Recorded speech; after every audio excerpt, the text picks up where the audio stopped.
Assalamualaikum warahmatullahi wabarakatuh. Alhamdulillahirabbil alamin.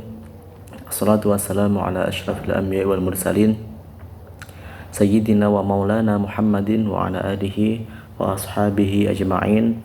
Asyhadu an la ilaha illallah wahdahu la syarikalah wa asyhadu anna Muhammadan abduhu wa rasuluh. Allahumma shalli ala sayyidina Muhammad wa ala ali sayyidina Muhammad, amma ba'du. Kepada yang terhormat Ibu Dr. Siti Khairunisa dan teman-teman kelas PAI 5B yang kami banggakan, pertama-tama marilah kita panjatkan rasa syukur kita kehadirat Allah Subhanahu wa Ta'ala yang telah melimpahkan karunia-Nya kepada kita, sehingga pada kesempatan kali ini kita masih bisa bertatap maya dalam pembelajaran akidah akhlak kelas PAI 5B. Kedua kalinya salawat serta salam marilah kita haturkan kepada junjungan kita Nabi Agung Muhammad SAW yang telah membawa umatnya dari zaman jahiliyah ke zaman Islamiyah, dan kita berharap mendapatkan syafaatnya kelak di yaumul qiyamah. Amin ya rabbal alamin. Baik teman-teman yang berbahagia, pada kesempatan kali ini kami dari kelompok 1 akan menyampaikan tentang akidah akhlak dan ruang lingkupnya. Kami dari kelompok 1 beranggotakan yang pertama Muhammad Ali Azhari, yang kedua Najmi Dini Hasna Mahirah, yang ketiga Sadis Hidayatul Wifqi, yang keempat Sofia Lailatul Hidayah, dan yang kelima saya sendiri Yusuf Nur Rahim. Baik, selanjutnya untuk materi yang pertama akan saya sampaikan, yaitu pengertian akidah akhlak. Sebelumnya, kita sebagai umat Islam haruslah mengetahui apa itu akidah dan apa itu akhlak, karena keduanya adalah dua hal yang saling berhubungan dan tidak bisa terpisahkan. Akidah atau kepercayaan itu sangatlah melekat pada diri kita. Apakah akidah kita itu sudah benar? Apakah akidah kita itu masih salah? Maka dari itu, dengan pembelajaran akidah akhlak ini diharapkan kita nanti mengetahui mana akidah yang benar dan mana akidah yang salah. Dan setelah mengetahui, marilah kita pastikan bahwa diri kita itu berada di jalan yang benar. Kemudian yang kedua adalah tentang akhlak. Apa itu akhlak? Akhlak bisa diartikan sebagai budi pekerti. Singkatnya, dengan pembelajaran akidah akhlak ini, kita jadi mengetahui bahwa mana akhlak yang baik dan mana akhlak yang tidak baik atau tercela. Nah, seperti akidah tadi, jika kita sudah mengetahui mana akhlak yang baik dan mana akhlak yang buruk, maka kita haruslah mengikuti akhlak yang baik tersebut. Selanjutnya langsung saja kita masuk ke materi yang pertama, yaitu pengertian akidah akhlak. Akidah secara bahasa berasal dari kata aqada, itu aqidatan, yang berarti keyakinan itu tersimpul dengan kokoh di dalam hati, bersifat mengikat dan mengandung perjanjian. Jadi akidah adalah suatu keyakinan yang dimiliki seseorang. Singkatnya begitu. Akidah juga sering diartikan sebagai keimanan, keyakinan, atau kepercayaan. Kemudian akidah juga merupakan dasar dari agama Islam. Sementara itu, akidah dapat diartikan sebagai tali yang mengikat pikiran manusia pada apa yang diyakininya sebagai satu-satunya Tuhan yang patut disembah, serta merupakan pencipta dan penguasa alam semesta ini. Jadi, kita sebagai umat Islam, kita itu mempercayai dan yakin sepenuhnya, dan kita mengikatkan pikiran kita pada apa yang kita percayai ini, yaitu kepada Allah Subhanahu wa Ta'ala, pencipta seluruh alam ini. Kemudian pengertian akidah menurut para ahli, yang pertama menurut Hasan al-Banna, akidah atau aqaid, bentuk jamak dari akidah adalah beberapa perkara yang wajib diyakini keberadaannya oleh hatimu, mendatangkan ketentraman jiwa, menjadi keyakinan yang tidak bercampur sedikit pun dengan keraguan-raguan. Kemudian menurut Abu Bakar Jabil Al-Jazari, akidah adalah sejumlah kebenaran yang dapat diterima secara umum atau aksioma oleh manusia berdasarkan akal, wahyu, dan fitrah, yakni kesahihan dan keberadaannya secara pasti dan ditolak segala sesuatu yang bertentangan dengan kebenaran itu. Kemudian menurut Ibnu Khaldun, akidah adalah ilmu yang berisi tentang argumentasi rasional dalam mempertahankan akidah keimanan, juga berisi bantahan-bantahan terhadap keyakinan para pembid'ah dan orang-orang yang menyeleweng dari madhab salaf dan ahli sunnah. Kemudian menurut Syekh Thahir Al-Jazari, akidah adalah perkara-perkara yang diyakini oleh orang-orang muslim yang berarti mereka teguh terhadap kebenaran perkara-perkara tersebut. Kemudian dari penjelasan-penjelasan di atas, dari pengertian-pengertian yang dipaparkan oleh para ahli di atas, maka dapat dipahami bahwa akidah merupakan sesuatu yang wajib diyakini kebenarannya oleh hati tanpa ada keraguan dan kebimbangan yang mencampurinya. Kemudian selanjutnya adalah pengertian akhlak. Akhlak secara bahasa adalah bentuk jamak atau plural dari kata khuluqun yang memiliki arti budi pekerti, tingkah laku, tata krama, sopan santun, adab, dan tindakan. Kata akhlak juga berasal dari kata khalaqa yang artinya menciptakan erat hubungannya dengan khalik yang artinya pencipta, dan makhluk yang artinya yang diciptakan. Pada pengertian sehari-hari, akhlak umumnya disamakan artinya dengan makna kata budi pekerti atau yang berkaitan dengan perilaku manusia. Kemudian secara istilah, pengertian akhlak menurut para ahli, yang pertama, menurut Imam Ghazali, akhlak adalah suatu sifat yang tertanam dalam jiwa yang melahirkan perbuatan-perbuatan dengan mudah tanpa melakukan pertimbangan pikiran. Kemudian menurut Profesor Dr. Ahmad Amin, sebagaimana dikutip oleh Hasanah, mengatakan bahwa akhlak sebagai kehendak yang dibiasakan.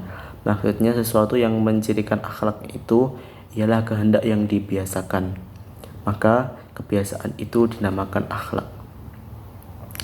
Kemudian secara singkat, dari beberapa definisi yang dikemukakan oleh para ulama dan para tokoh tersebut, dapat dipahami bahwa akhlak adalah suatu perbuatan yang telah dibiasakan sehingga perbuatan tersebut muncul tanpa adanya pemikiran dan pertimbangan terlebih dahulu. Dan akhlak itu memiliki sifat yang netral. Jadi kita bisa mengetahui bahwa akhlak itu terdiri dari akhlak yang baik dan akhlak yang buruk. Jadi jika seorang melakukan perbuatan yang buruk secara spontan, maka dapat dikatakan bahwa akhlak yang ia lakukan tersebut adalah akhlak buruk karena dia melakukan hal tersebut secara spontan dan tanpa pemikiran dan pertimbangan terlebih dahulu.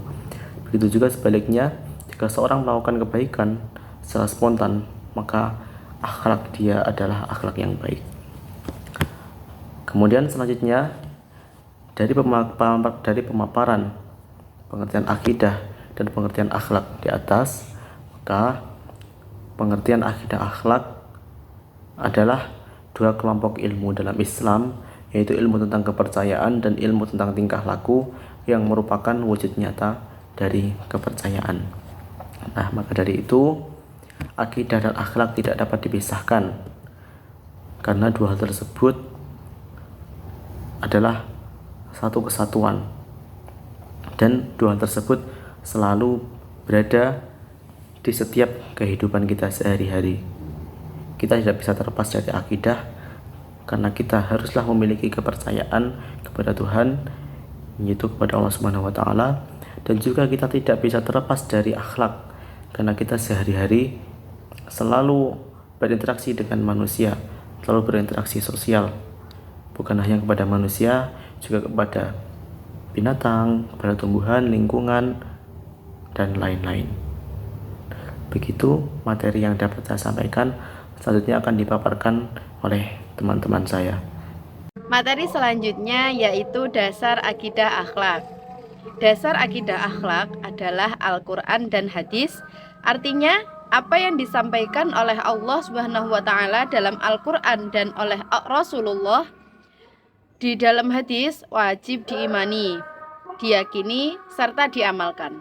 Akal pikiran tidaklah menjadi sumber akidah, tetapi hanya berfungsi untuk memahami nas-nas yang terdapat dalam kedua sumber tersebut dan hanya mencoba untuk membuktikan secara ilmiah kebenaran yang disampaikan oleh Al-Quran dan As-Sunnah. Itu pun harus didasari oleh suatu kesadaran bahwa kemampuan akal sangat terbatas. Di dalam Al-Quran banyak disebutkan pokok-pokok akidah akhlak seperti cara-cara dan sifat Allah, malaikat, kitab-kitab Allah, hari kiamat, surga dan neraka. Kedua dasar tersebut hingga sekarang masih terjaga, kecuali sunnah Nabi yang memang dalam perkembangannya banyak ditemukan hadis-hadis yang dhaif. Lalu untuk dasar akidah, Al-Quran menjelaskan tentang segala hal yang ada di alam semesta ini, dari yang jelas sampai hal yang gaib, termasuk masalah-masalah yang berkaitan dengan ajaran pokok tentang keyakinan dan keimanan. Sebagaimana Allah berfirman dalam surat Al-Baqarah ayat 285 yang berbunyi, Bismillahirrahmanirrahim. Amanar rasulu bima unzila ilaihi mir rabbihi wal mu'minun. Kullun amana billahi wa malaikatihi wa kutubihi wa rusulih la nufarriqu baina ahadim mir rusulih. Wa qalu sami'na wa ata'na ghufranaka rabbana wa ilaikal masir. Yang artinya Rasul Muhammad beriman pada Al-Quran yang diturunkan kepadanya dari Tuhannya. Demikian pula orang-orang mukim masing-masing beriman kepada Allah, malaikat-malaikat Allah, kitab-kitab Allah, dan rasul-rasul Allah. Kami tidak membeda-bedakan seorang pun dari rasul-rasulnya. Mereka juga berkata, kami dengar dan kami taat, ampunilah kami, wahai Tuhan kami, hanya kepadamu tempat kami kembali. Selain itu, Rasul Shallallahu Alaihi Wasallam bersabda dalam sebuah hadis yang diriwayatkan oleh Muslim, hendaklah engkau beriman kepada Allah, malaikat-malaikatnya, kitab-kitabnya, rasul-rasulnya, hari akhir, dan hendaklah engkau beriman kepada qadar, ketentuan baik dan buruk. Hadis riwayat Muslim. Lebih lanjut, Haji Masan menjelaskan bahwa Al-Quran dan hadis merupakan dasar akidah Islam dan pegangan serta pedoman bagi kaum muslimin. Selama berpegang kepada keduanya, maka manusia akan selamat dari kesesatan, sebagaimana sabda Rasulullah Shallallahu Alaihi Wasallam, telah kutinggalkan kepadamu dua pedoman. Jika kamu tetap berpegang kepada keduanya, kamu tak akan tersesat selama-lamanya, yakni kitabullah Al-Quran dan sunnah Rasulullah. Hadis riwayat Al-Hakim. Kemudian yang kedua, dasar akhlak. Allah Subhanahu wa Ta'ala telah menunjukkan tentang gambaran dasar-dasar akhlak yang mulia sebagaimana yang tertera dalam firman-Nya, yaitu Quran surat Al-A'raf ayat 199 yang berbunyi, Bismillahirrahmanirrahim, khudhil afwa wa'mur bil urfi wa a'rid 'anil jahilin, yang artinya jadilah pemaaf dan suruhlah orang-orang mengerjakan yang ma'ruf serta jangan pedulikan orang-orang yang bohong. Akhlak merupakan satu hak yang sangat penting untuk dimiliki oleh setiap individu umat Islam. Hal ini didasarkan atas Rasulullah Shallallahu Alaihi Wasallam yang begitu berakhlak mulia, dan kita sebagai umatnya sudah selayaknya memiliki akhlak ini. Kemudian tujuan akidah akhlak. Setiap kegiatan pendidikan merupakan bagian dari proses untuk mencapai tujuan. Tujuan pendidikan merupakan persoalan yang mendasar karena menentukan ke arah mana peserta didik dibimbing. Sebab Arti tujuan sendiri adalah sesuatu yang diharapkan dapat dicapai setelah berakhirnya usaha atau kegiatan tersebut. Adapun tujuan khusus dari pembelajaran akidah akhlak adalah sebagai berikut. Yang pertama, menumbuhkan dan meningkatkan keimanan peserta didik bisa diwujudkan dalam akhlaknya yang terpuji. Jadi cara untuk menumbuhkan keimanan para peserta didik itu yaitu dengan mempelajari mereka dengan akhlak-akhlak terpuji dan juga memberikan contoh yang baik agar mereka juga meniru akhlak yang baik pula. Kemudian yang kedua, menghindarkan manusia dari kemusyrikan. Yang ketiga, membimbing akal pikiran agar tidak tersesat, yaitu dengan banyak-banyak berpikir positif dan menghilangkan suudzon kepada hal-hal yang tidak perlu. Berikut ini merupakan tujuan pembelajaran akidah akhlak menurut beberapa ahli. Yang pertama, menurut Muhammad Atiyah Al-Abrosy, tujuan dari pendidikan moral atau akhlak dalam Islam adalah untuk membentuk individu yang bermoral baik, keras kemauan, sopan dalam berbicara dan bertingkah laku, bersifat bijaksana, ikhlas, jujur, dan suci. Kemudian menurut Dr. Abdurrahman, tujuan mempelajari akidah Islam yaitu sebagai berikut. Menumbuhkan akidah melalui pemberian, pemupukan, dan pengembangan pengetahuan, penghayatan, pengamalan, pembiasaan, serta pengalaman sehingga keimanan dan ketakwaan seorang dapat meningkat seterusnya. Yang kedua, menciptakan individu yang berakhlak mulia dan menghindari akhlak tercela dalam kehidupan sehari-harinya. Ini merupakan manifestasi dari ajaran dan nilai-nilai akidah Islam.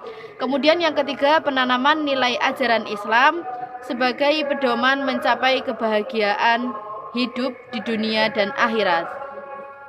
Materi selanjutnya yaitu D. Fungsi akidah akhlak.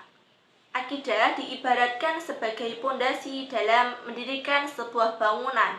Apabila pondasinya kuat, maka bangunan di atasnya juga akan kuat.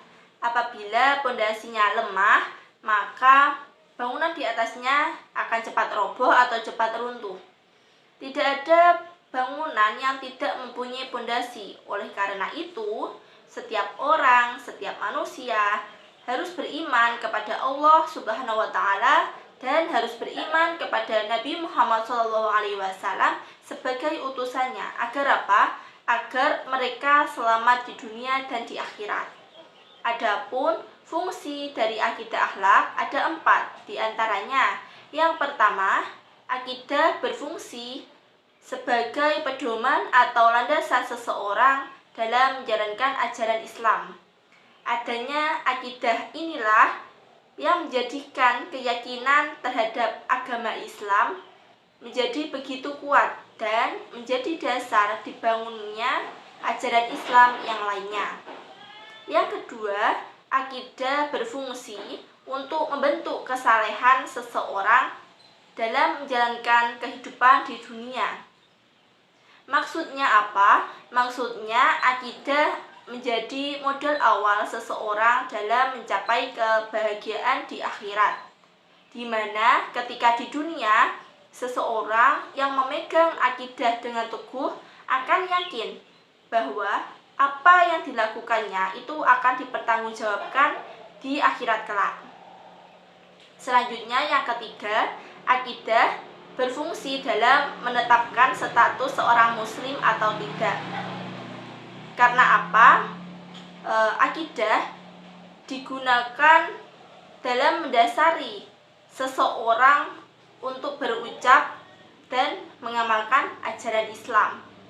Dari akidah inilah kita dapat mengetahui seseorang itu muslim atau tidak. Nah, yang terakhir, akidah berfungsi sebagai penyelamat bagi seseorang yang meyakininya dengan teguh dari kepercayaan yang menyimpang, contohnya bid'ah, khurafat, atau jenis penyimpangan yang lainnya.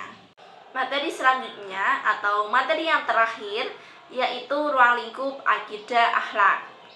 Nah, ruang lingkup akidah akhlak ini ada 2 pembahasan. Ada ruang lingkup akidah dan ruang lingkup akhlak.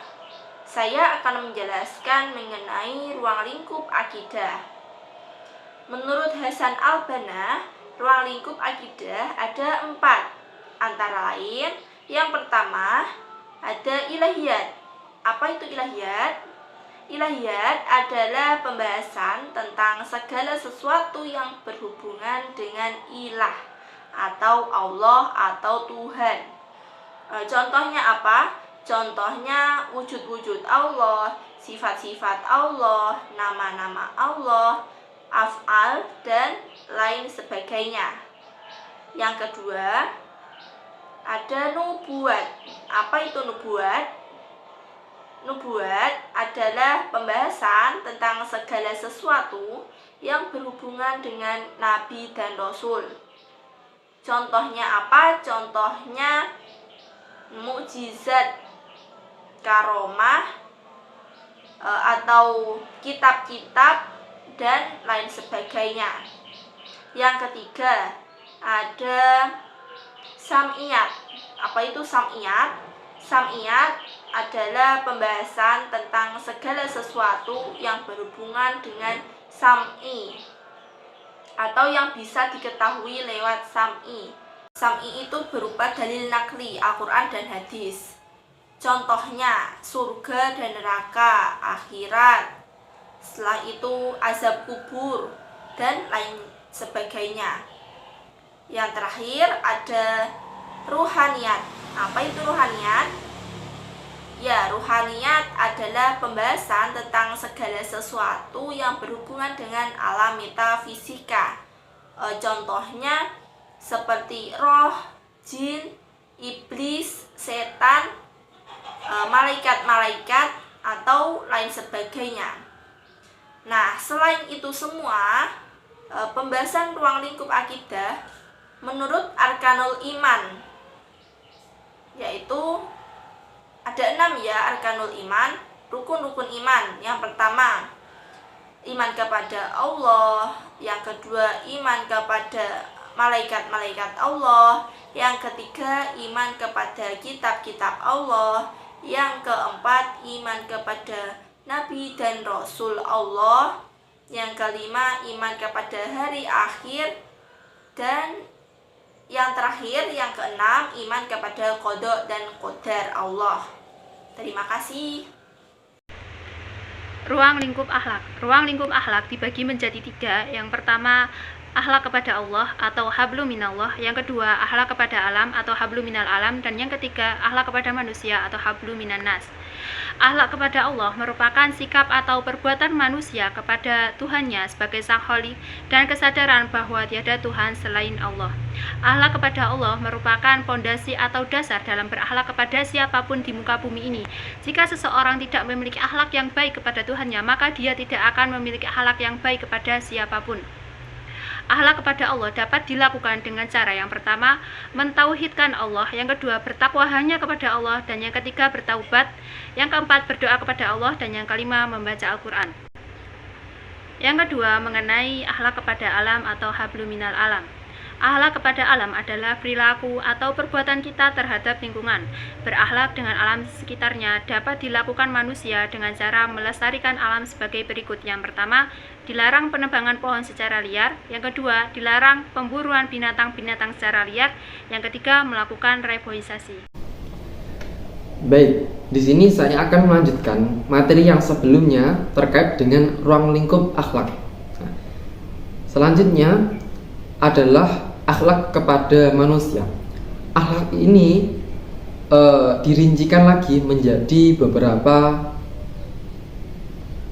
rincian. Di antaranya adalah akhlak terhadap Rasulullah, akhlak terhadap keluarga, akhlak terhadap diri sendiri, dan akhlak terhadap masyarakat. Yang pertama, kita bahas tentang akhlak terhadap Rasulullah. Akhlak terhadap Rasulullah ini, yang pertama adalah mencintai Rasulullah SAW secara tulus dan mengikuti semua sunnahnya. Apa yang beliau lakukan, apa yang beliau laksanakan, apa yang beliau jalankan, kita jadikan teladan, kita jadikan sunnah untuk kita ikuti. Yang kedua adalah menjadikan Rasulullah SAW sebagai idola, sebagai suri tauladan dalam hidup dan berkehidupan. Kita tiru apa yang Rasulullah lakukan dulunya dan kita jalankan dalam berkehidupan dan bermasyarakat. Yang ketiga adalah menjalankan apa yang diperintahkan dan tidak melakukan apa yang dilarangnya. Kita takwa, kita taat terhadap perintahnya, perintah Rasulullah SAW, dan tidak melakukan apa yang beliau larang. Poin yang selanjutnya adalah akhlak terhadap keluarga. Akhlak terhadap keluarga pada prinsipnya terbagi kepada beberapa bentuk. Yang pertama adalah akhlak terhadap orang tua. Orang tua ini orang yang merawat kita, yang mengandung kita dari kecil. Kemudian yang kedua, akhlak kepada anak sebagai keturunan dari orang tua yang merupakan bagian dari darah daging orang tua. Bentuk akhlak terhadap orang tua dapat diaplikasikan dengan cara, diantaranya yang pertama adalah merendahkan diri kepada keduanya, diiringi perasaan kasih sayang. Kita tidak membentak. Apa yang beliau perintahkan kita ikuti.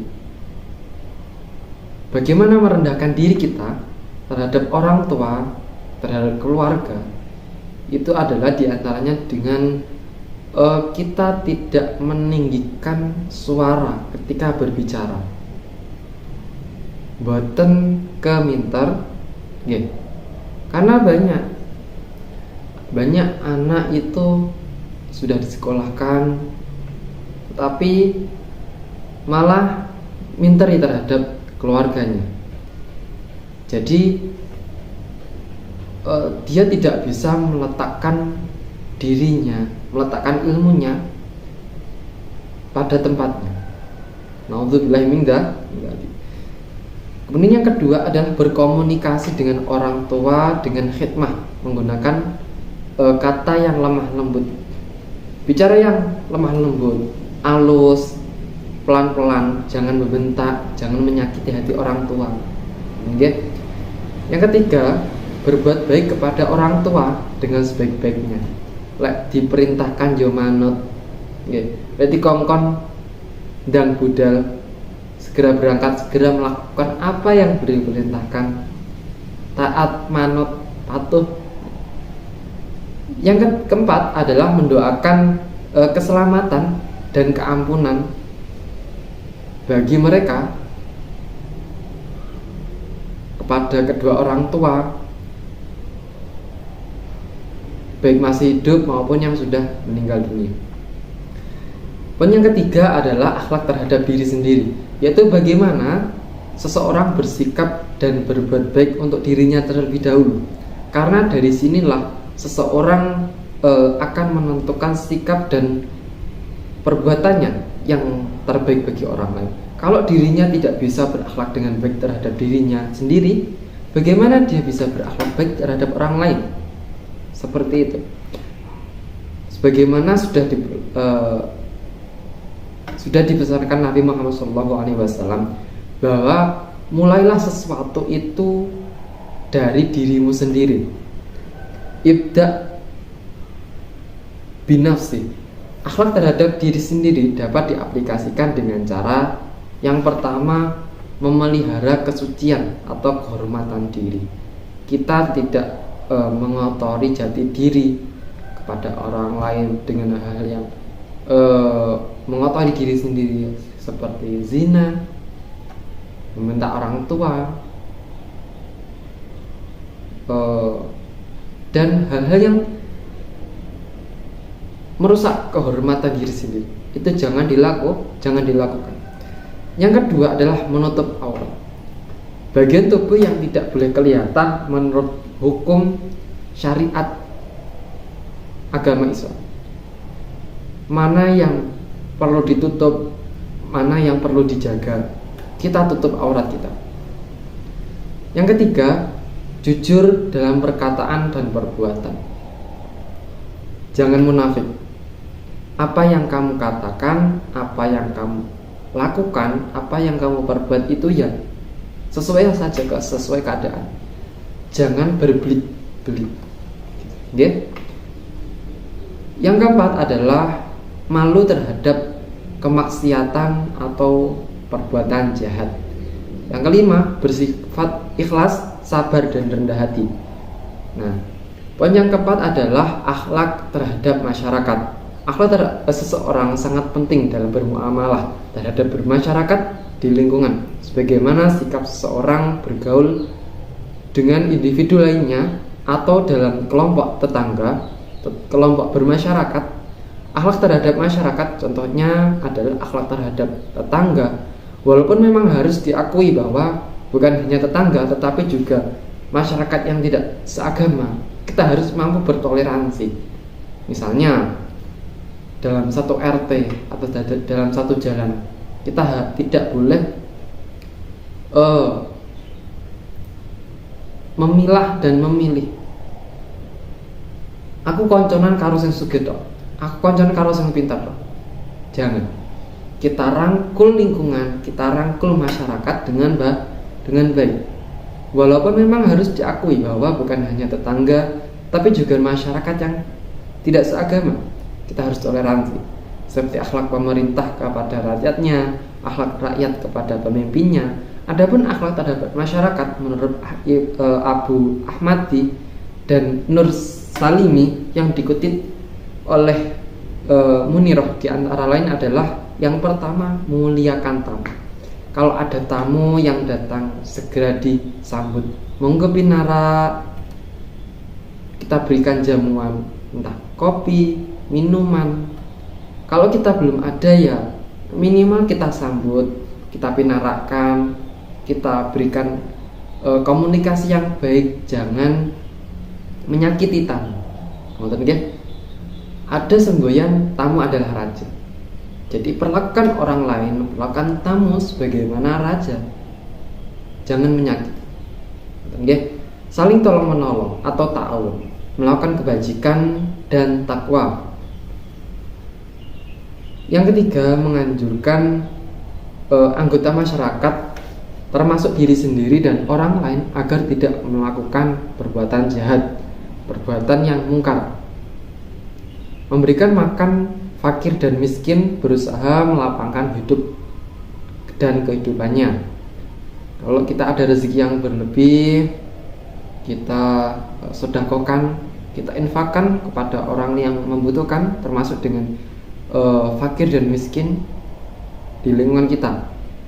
Kalau kita ada pekerjaan yang sekiranya bisa membuka pekerjaan, membuka lowongan pekerjaan bagi lingkungan, silakan dibuka, itu dapat menolong lingkungan kita. Kemudian yang kelima adalah bermusyawarah dalam segala urusan dan mengenai kepentingan bersama dan menaati keputusan yang telah diambil bersama. Kita bermusyawarah. Kenapa? Karena dengan bermusyawarah kita dapat menggabungkan beberapa pemikiran dari orang-orang sekitar. Dan kalau itu sudah disepakati ya kita laksanakan sesuai kesepakatan bersama. Yang terakhir adalah bersikap tasamuh. Kita yang berarti tenggang rasa, toleransi, saling menghargai terhadap sesama manusia, tidak mengolok-olok terhadap perbedaan. Kalau dia memiliki perbedaan ya kita hargai. Menghargai bukan berarti mengalah ya. Menghargai di sini bisa dengan tidak merasa benar sendiri, toleransi, gitu. Baik, sekian dan inilah presentasi dari kelompok 1. Terima kasih atas perhatiannya dan kami mohon maaf yang sebesar-besarnya atas salah dan juga khilaf. Akhirnya, assalamualaikum warahmatullahi wabarakatuh.